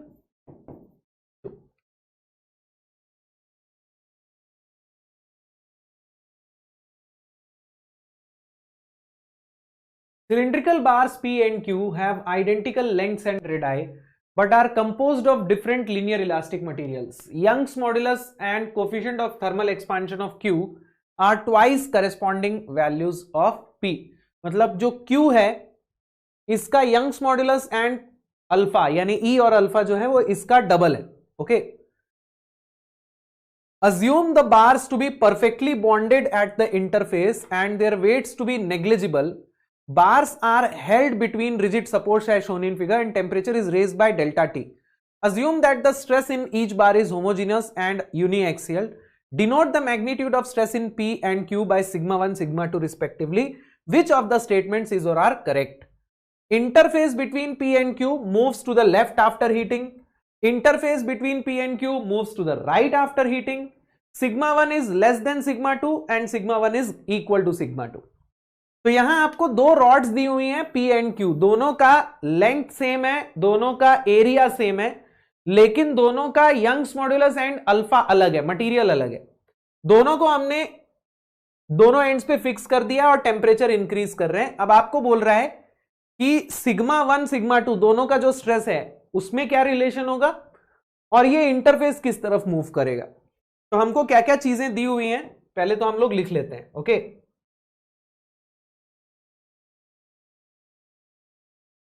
तो length जो है दोनों का same है, area भी दोनों का सेम है, लेकिन यंग्स मॉड्यूलस अगर मैं P का E मान लूं तो Q का 2E होगा. अल्फा अगर मैं P का अल्फा मान लूं तो Q का 2 अल्फा होगा. ठीक है. अब हमको बताना है पहला स्ट्रेस में क्या रिलेशन होगा. तो सबसे पहले स्ट्रेस का रिलेशन निकालते हैं. तो अगर मैं इसका फ्री बॉडी डायग्राम बनाऊं तो टेम्परेचर इंक्रीज करने की वजह से क्या होगा, दोनों एक्सपांड होने की कोशिश करेंगे. ये इधर जाने की कोशिश करेगा, ये इधर जाने की कोशिश करेगा. तो ये सपोर्ट पे लेफ्ट की तरफ फोर्स लगाएगा, बदले में सपोर्ट इसके ऊपर राइट की तरफ फोर्स लगाएगा. वैसे ही ये सपोर्ट पे राइट की तरफ फोर्स लगाएगा, बदले में सपोर्ट इसके ऊपर लेफ्ट की तरफ फोर्स लगाएगा. इसको मैं बोल देता हूं आर पी, इसको मैं बोल देता हूं आर क्यू. अब नेट फोर्स जो होगा एक्स डायरेक्शन का वो तो जीरो होगा क्योंकि ये इक्विलिब्रियम में है. तो मैं बोल सकता हूं R P will be equal to R Q. ठीक है. तो दोनों का जो फोर्स है वो बराबर है, ये तो हम मान चुके हैं. ठीक है. अब सिग्मा 1 क्या हो जाएगा, यानी कि P का स्ट्रेस कितना होगा. P का stress will be RP divided by area of P and sigma 2 will be R Q divided by area of Q. अब चूंकि आरपी और आर क्यू बराबर है and area of P and area of Q बराबर है, तो भाई sigma 1 और सिग्मा 2 दोनों बराबर होंगे. राइट भाई, दोनों में फोर्स बराबर, दोनों में एरिया बराबर, तो दोनों का स्ट्रेस भी बराबर होगा ना. तो सिग्मा 1 और सिग्मा 2 बराबर है, यानी कि ये स्टेटमेंट तो एकदम करेक्ट है. अब हमें ये बताना है कि ये इंटरफेस किधर मूव करेगा, ये पॉइंट जो है ये किधर मूव करेगा. अब ध्यान दीजिएगा, हम ये सोचते हैं कभी कभी कुछ ऐसा लॉजिक भी लग जाता है लोगों का कि क्योंकि डिफॉर्मेशन जीरो है तो ये तो कहीं मूव ही नहीं करना चाहिए. बट ध्यान से सुनो, टोटल चेंज इन लेंथ मतलब इस एंड से इस एंड तक का चेंज इन लेंथ जीरो है, लेकिन इसका मतलब ये नहीं है कि P और Q का चेंज इन लेंथ अलग अलग जीरो होगा. जितना P का चेंज इन लेंथ होगा उतना इक्वल एंड ऑपोजिट Q का चेंज इन लेंथ होगा. मतलब अगर ये 2 mm एक्सपांड करेगा तो ये 2 mm कंप्रेस होगा, अगर ये 2 mm कंप्रेस होगा तो ये 2 mm एक्सपांड करेगा. तो total change in length zero है, लेकिन P और Q का चेंज इन लेंथ अलग अलग जीरो नहीं है. अब अगर आपको ये देखना है कि ये इंटरफेस लेफ्ट मूव करेगा या राइट, तो बस आपको ये देखना होगा कि इन दोनों में से किसी का भी चेंज इन लेंथ पॉजिटिव है या नेगेटिव है. मतलब मान लीजिए मैं P का चेंज इन लेंथ देख लूं कि टेंसाइल है कि कंप्रेसिव है, तो बस समझ में आ जाएगा. अगर इसका चेंज इन लेंथ टेंसाइल होगा तो ये राइट जाएगा और अगर कंप्रेसिव होगा तो लेफ्ट जाएगा। अब आप बोलोगे कि सर फोर्स तो ऐसा लग रहा है तो कंप्रेसिव होना चाहिए, तो भाई इसमें सिर्फ फोर्स नहीं लग रहा है, टेम्परेचर भी तो इंक्रीज हो रहा है। तो टेम्परेचर इंक्रीज होने की वजह से ये एक्सपांड हो रहा है और फोर्स की वजह से ये कंप्रेस हो रहा है। तो दोनों को जोड़ने के बाद इसमें जो मिलेगा चेंज इन लेंथ वो पॉजिटिव मिलेगा या नेगेटिव मिलेगा, वो चेक करना है। तो उसके लिए पहले तो मैं इसके फोर्स का इक्वेशन निकाल लेता हूं। तो फोर्स की इक्वेशन कैसे निकालेंगे, तो हमें यहां आरपी और आरक्यू में से कोई एक वैल्यू कैलकुलेट करनी है। हमें पता है डेल्टा एल टोटल जो है वो 0 होगा, यानी delta L of P plus delta L of Q 0 होगा। अब डेल्टा एल ऑफ पी कितना हो जाएगा, ये हो जाएगा L alpha delta T, right, minus RP into L by AE, है ना। टेम्परेचर से तो ये एक्सपांड होगा, फोर्स से कंप्रेस होगा। And delta L of Q कितना हो जाएगा, तो ये हो जाएगा L into 2 alpha delta T, इसका अल्फा दुगना है, minus R Q into L by A into 2e equal to 0। अब एल अल्फा डेल्टा टी और 2l अल्फा डेल्टा टी, ये 3l अल्फा डेल्टा टी हो जाएगा, है ना। ये हो जाएगा आरपी एल बाय ए, और आरक्यू को भी मैं आरपी ही लिख देता हूं, है ना, क्योंकि RQ is equal to RP. अब यहां से एल एल एल कैंसल हो जाएगा, तो ये हो जाएगा 3 alpha delta T equals to 1 plus 1/2, 3/2 हो जाएगा ना, तो 3 आरपी बाय एई। तो यहां से आरपी, सॉरी 2 ए, तो यहां से 3 3 कैंसिल हो जाएगा, RP will be equal to 2 A alpha delta T. तो अब हमारे पास फोर्स आरपी आ चुका है। तो अब हम क्या करेंगे, ध्यान दीजिएगा, now I can find out delta L of P. या तो आप डेल्टा एल ऑफ पी निकाल लो या तो डेल्टा एल ऑफ क्यू निकाल लो, बस आपको उसका साइन देखना है। अगर साइन पॉजिटिव है मतलब पी एक्सपांड हो रहा है, यानी कि जो इंटरफेस है वो इधर मूव करेगा, और कंप्रेस हो रहा है मतलब इधर मूव करेगा। तो बस आपको साइन चाहिए। तो delta L of P will be equal to how much, L alpha delta T minus RP L by A, है ना। तो बस यहां वैल्यूज रख दीजिए और साइन चेक कर लीजिए। तो ये हो जाएगा L alpha delta T minus RP की वैल्यू कितनी है 2 alpha delta T into L divided by A. तो ए कैंसल, तो ये हो जाएगा L alpha delta T minus 2l alpha delta T, यानी कि minus of L alpha delta T. ठीक है, तो इसका मतलब क्या है, इसका मतलब ये है that delta L is getting, P is getting compressed. So as P is being compressed, interface will move towards left, है ना। अगर P जो है वो कंप्रेस्ड है तो इंटरफेस जो है वो लेफ्ट की तरफ मूव करेगा, अगर P एक्सपांड हो रहा होता तो राइट की तरफ मूव करता। So the answer will be the interface between P and Q moves to the left after heating. अगर आप डेल्टा एल ऑफ क्यू निकालोगे ना तो आपको वो पॉजिटिव मिलेगा। ठीक है, तो जितना P कंप्रेस होगा उतना ही Q एक्सपांड होगा और इंटरफेस जो है वो लेफ्ट की तरफ मूव कर जाएगा। A solid cube of side 1 meter is kept at a room temperature of 32 degrees centigrade. Coefficient of linear thermal expansion is 1 into 10 to the power minus 5 per degree centigrade and bulk modulus is 200 gigapascal. If the cube is constrained all around and heated uniformly to 42 degrees centigrade, then the magnitude of volumetric or mean stress induced due to heating is. तो यहां आपको क्या क्या दिया हुआ है, what are the given values here?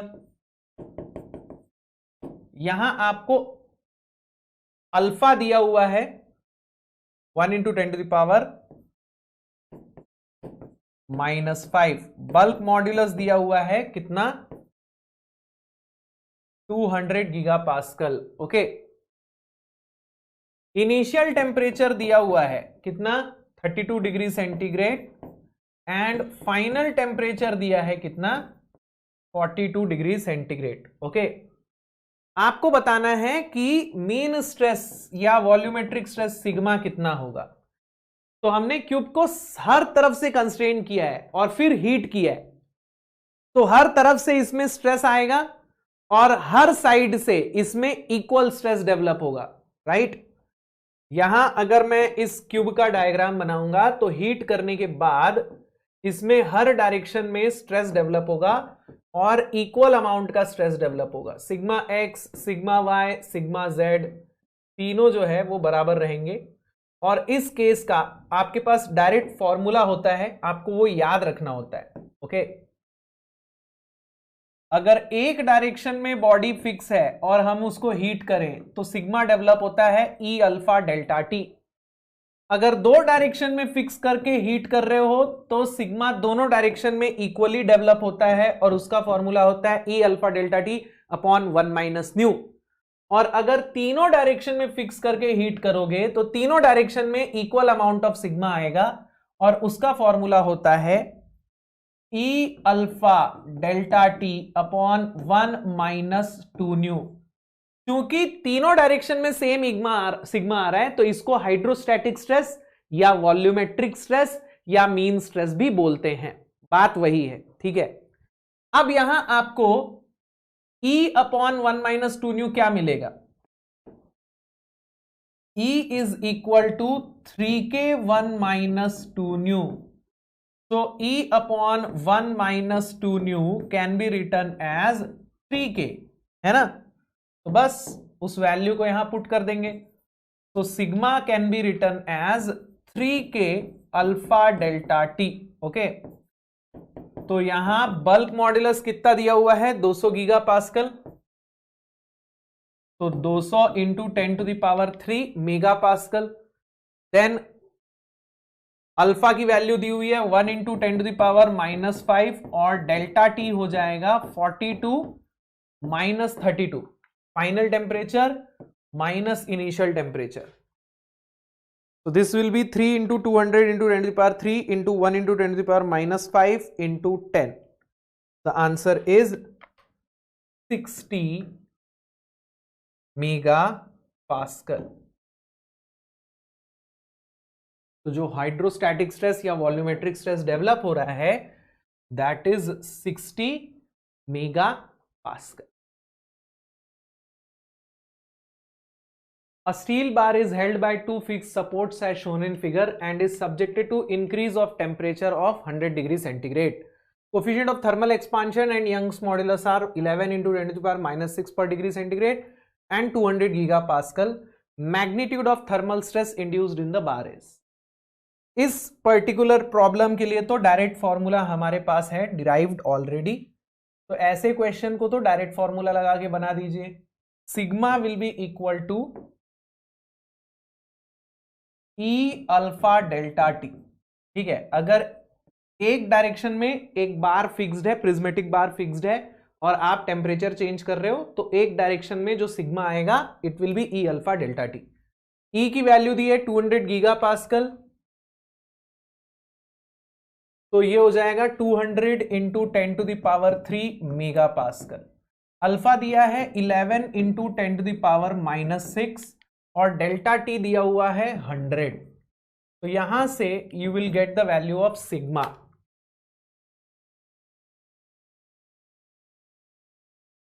तो ये आ रहा है 220 megapascal.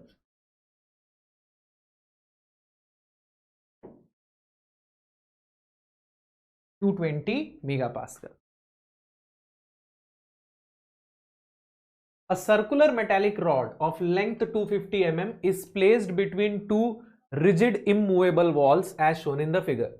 Rod is in perfect contact with the wall on the left side and there is a gap of 0.2 mm between the rod and the wall on the right side.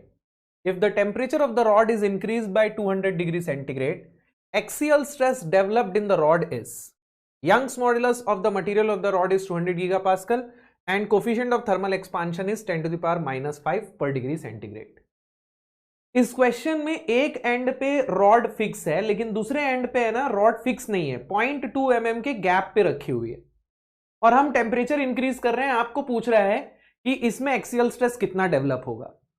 इस question को solve करने का सही तरीका यह है कि सबसे पहले तो आप यह पता कीजिए कि एक्सियल स्ट्रेस आएगा भी या नहीं। एक्सियल स्ट्रेस तब आएगा जब टेम्परेचर की वजह से इसकी लेंथ 0.2 mm से ज्यादा चेंज होने की कोशिश करेगी। हो नहीं पाएगी, मैक्सिमम 0.2 mm ही हो सकती है, लेकिन 0.2 mm से पहले ही अगर रुक गया, मान लीजिए आपने टेम्परेचर बढ़ाया और 0.1 mm पे ही रुक गया, तो क्या यहां से कोई भी लोड इसको मिलेगा?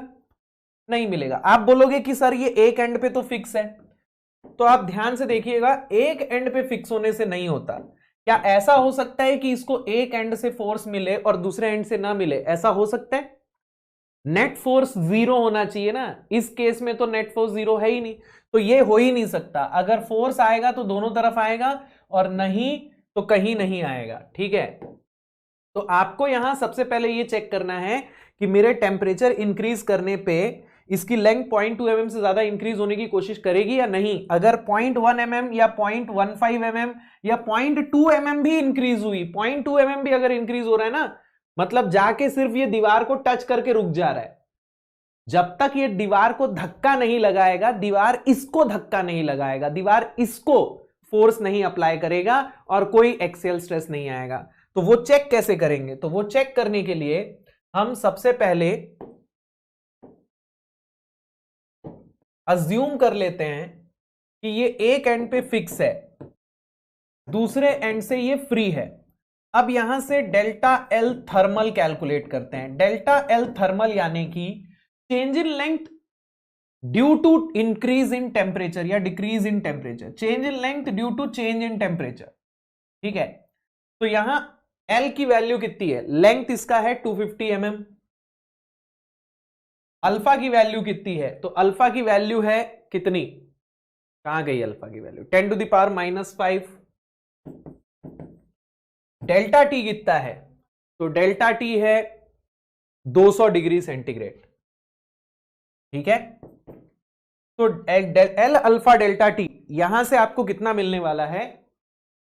250 into 200 into 10 to the power minus 5। This is 0.5 mm, right. यानी कि गैप से ज्यादा लेंथ चेंज होना चाहेगा। तो अब यह प्रूफ हो चुका है कि as delta L thermal is greater than 0.2 mm, the rod experiences a force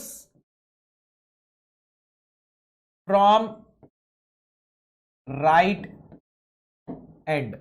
ठीक है, तो अब जाके हम ये साबित कर चुके हैं कि इसको राइट से एक फोर्स मिलेगा और लेफ्ट से भी एक फोर्स मिलेगा। देखिए ये स्टेप है बहुत जरूरी, क्योंकि आज नहीं तो कल गेट में एक ऐसा क्वेश्चन आएगा जहां डेल्टा एल थर्मल गैप से कम रहेगा and your answer will be 0। मतलब मान लीजिए आपका डेल्टा एल थर्मल 0.1 mm आता, तो आपका आंसर क्या होता? 0 होता, और 0 आंसर पॉसिबल है ना। तो आपको आज नहीं तो कल ऐसा कोई ना कोई क्वेश्चन मिलेगा, तो अंधाधुंध सवाल मत बनाइए। आप डेल्टा एल थर्मल हमेशा निकाल के चेक कीजिए कि वो गैप से ज्यादा है या नहीं है। तो अब हमें पता चल चुका है कि राइट से फोर्स आएगा। अब ये जो फोर्स है, मान लीजिए ये P है, तो ये फोर्स भी P होना चाहिए ऑब्वियसली, क्योंकि इक्विलिब्रियम में होना चाहिए ये। तो अगर ये फोर्स P है तो ये फोर्स भी P होना चाहिए, तभी net force will be equal to 0। अब हम इस P को कैसे कैलकुलेट करें? तो इस P को कैलकुलेट करने के लिए now we will use compatibility equation. Compatibility equation क्या बनेगी? तो ये जो लेंथ है ये मैक्सिमम 0.2 mm ही चेंज हो सकती है। तो मैं ऐसा लिखूंगा, delta L total equal to 0.2 mm। 0.2 mm से ज्यादा ये चेंज हो ही नहीं सकता। And delta L thermal will be, sorry, delta L total will be delta L thermal plus delta L mechanical. Delta L thermal का मतलब क्या होता है? डेल्टा एल थर्मल यानी कि change in length due to temperature change, and delta L mechanical यानी कि change in length due to force. तो यहां टेम्परेचर की वजह से लेंथ में कितना चेंज आ रहा है? 0.2 mm बोल रहा हूं, 0.5 mm। ये हम ऑलरेडी कैलकुलेट कर चुके हैं। एंड टेम्परेचर इंक्रीज हो रहा है तो ये पॉजिटिव रहेगा। लेकिन डेल्टा एल मैकेनिकल फोर्स की वजह से कितना आएगा? PL बाय AE, और वो नेगेटिव होगा। ठीक है, अब यहां से मेरे को PL बाय AE मिल जाएगा कितना? इसको मैं ऐसा लिख देता हूं, P by A L by E equal to 0.5 minus 0.2। ठीक है, तो P बाय A हो जाएगा sigma L by E equal to 0.3 mm। अब यहां वैल्यू रख दीजिए लेंथ और यंग्स मॉड्यूलस की। तो लेंथ कितनी है इसकी? The length of this is 250 mm।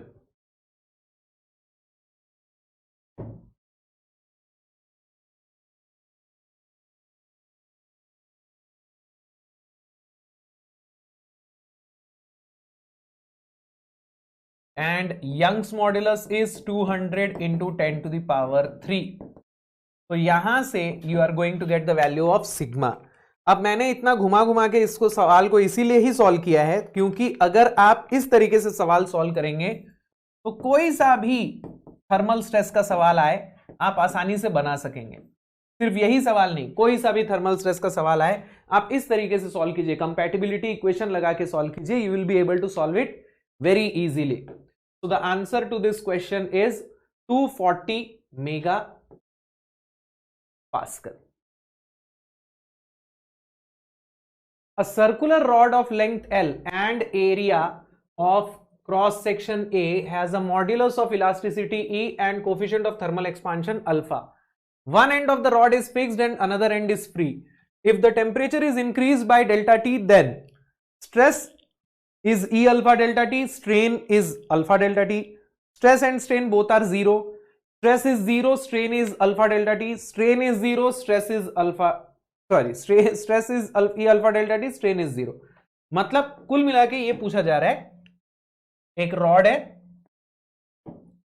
एक एंड पे फिक्स है, दूसरे एंड से फ्री है, और अब हम टेम्परेचर इसका इंक्रीज कर रहे हैं। तो जब इसका टेम्परेचर इंक्रीज होगा तो इसकी लेंथ चेंज होगी कुछ इस प्रकार से। The length of this rod is going to increase something like this.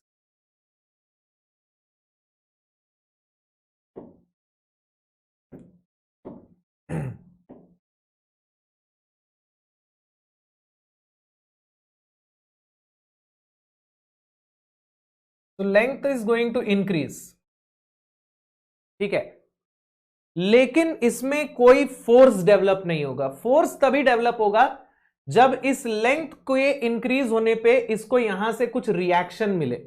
अगर दोनों एंड फिक्स होते तो जब ये एक्सपांड होना चाहता तो ये एक्सपांड नहीं हो पाता, ये सपोर्ट पे धक्का लगाता, बदले में सपोर्ट इसको फोर्स लगाते।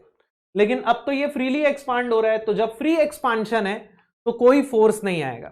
ओके, इस केस में अगर मैं डेल्टा एल मैकेनिकल की बात करूं then it will be zero, and delta L thermal की बात करूं then it will be alpha delta T. Delta L mechanical यानी कि change in length due to force, delta L thermal यानी कि change in length due to temperature. तो epsilon mechanical is zero and epsilon thermal will be equal to delta L by L ना, delta L thermal by L यानी कि alpha delta T. तो यहां epsilon तो आ रहा है, right, epsilon total is equal to alpha delta T, तो एप्सिलॉन तो आ रहा है। लेकिन sigma is equal to 0। Why sigma is 0? Because there is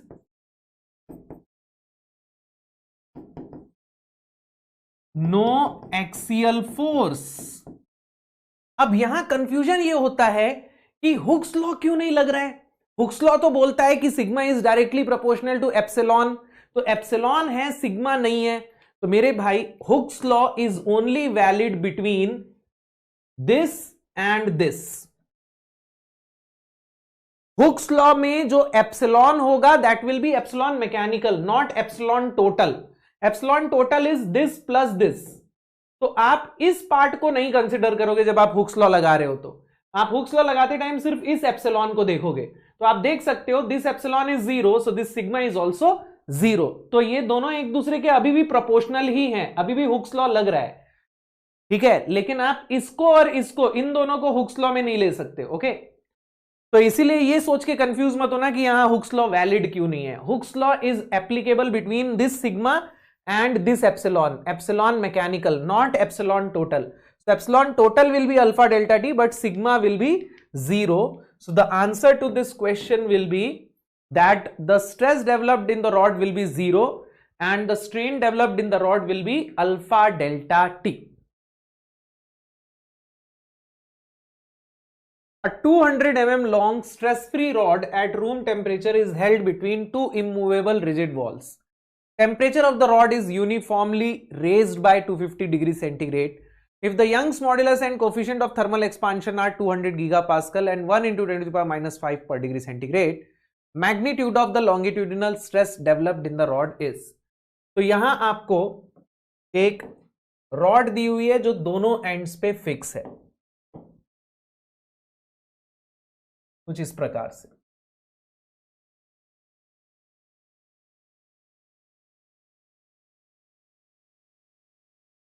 और फिर हम इसका टेम्परेचर इंक्रीज कर रहे हैं।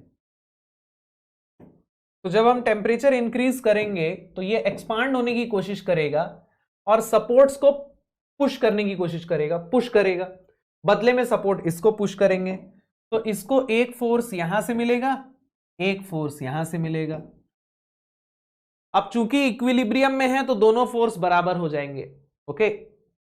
और स्ट्रेस की इक्वेशन क्या बन जाएगी? Stress will be equal to this force divided by area. और यहां इस पर्टिकुलर केस में जो स्ट्रेस की इक्वेशन आपको मिलती है डेरिवेशन से, that is E alpha delta T. तो इस सवाल में आपको पूरा कंपैटिबिलिटी इक्वेशन लिखने की जरूरत नहीं है। आपको ऐसे सवाल के लिए डायरेक्ट फॉर्मूला याद रखना है, sigma equal to E alpha delta T, okay. E की वैल्यू कितनी है? 200 गीगा पास्कल है, यानी 200 into 10 to the power 3 mega pascal. Alpha है 1 into 10 to the power minus 5 पर degree centigrade.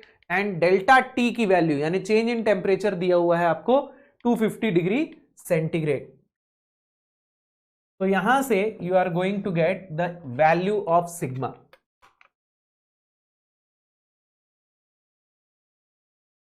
So this is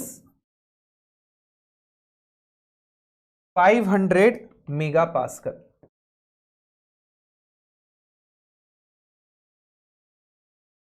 The answer to this question will be 500 megapascal. A steel cube with all faces free to deform has Young's modulus E, Poisson's ratio nu, and coefficient of thermal expansion alpha. Pressure developed within the cube when it is subjected to a uniform increase in temperature delta T is given by. So the answer will be 0. Why? Because it is free to expand, and as it is free to expand, there will be no force, and as there will be no force, there will be no stress. Stress तभी आएगा जब force develop होगा, और force तभी develop होगा जब आप इसके डिफॉर्मेशन को कंस्ट्रेन करोगे, जब इसको कहीं से धक्का लगेगा। अभी तो ये फ्रीली एक्सपांड हो रहा है सारे डायरेक्शन से, सो इसको कोई भी धक्का नहीं मार रहा है। अगर आप इसको सपोर्ट लगा के इसके डिफॉर्मेशन को कंस्ट्रेन करोगे तो इस पे धक्का पड़ेगा, एक रिएक्शन आएगा, then stresses will be developed. So the answer to this question will be 0. A solid steel cube constrained on all 6 faces is heated so that the temperature rises uniformly by T. If the thermal coefficient of material is alpha, Young's modulus is E and Poisson's ratio is nu, thermal stress developed in the tube due to heating is. तो इस question में हमारे पास एक cube है जिसको हमने सारे direction में फिक्स किया हुआ है and now we are increasing the temperature by delta T degree centigrade.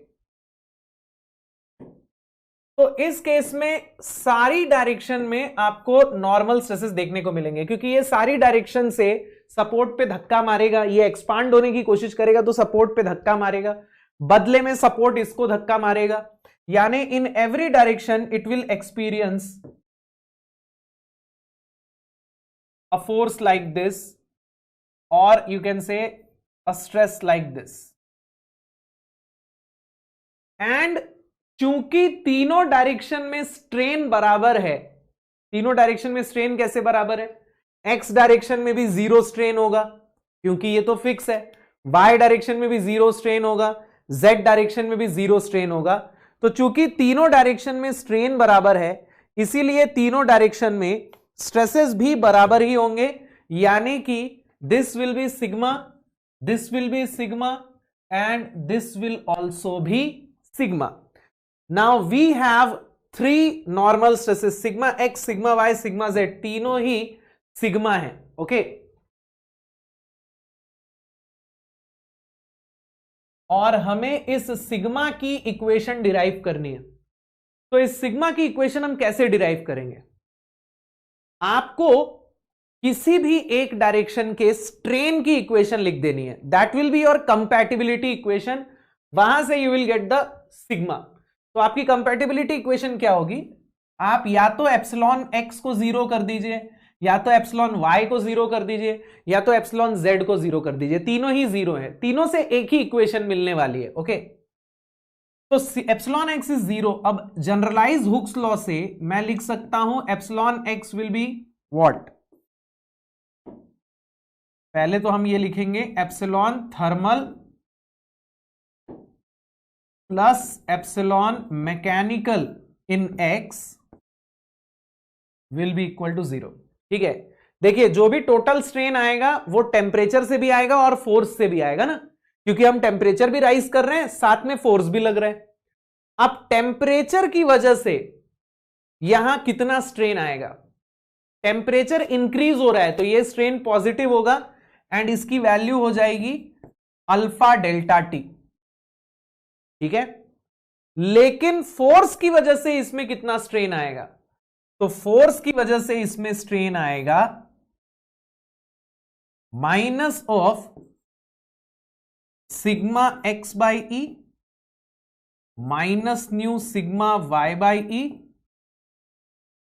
Minus nu sigma Z by E. Generalize Hooke's law याद होना चाहिए आपको, क्योंकि यहां एक्स वाई जेड तीनों डायरेक्शन में स्ट्रेस लग रहा है, तो यहां तीनों डायरेक्शन के स्ट्रेस की वजह से आपको मैकेनिकल स्ट्रेन देखने को मिलेगा.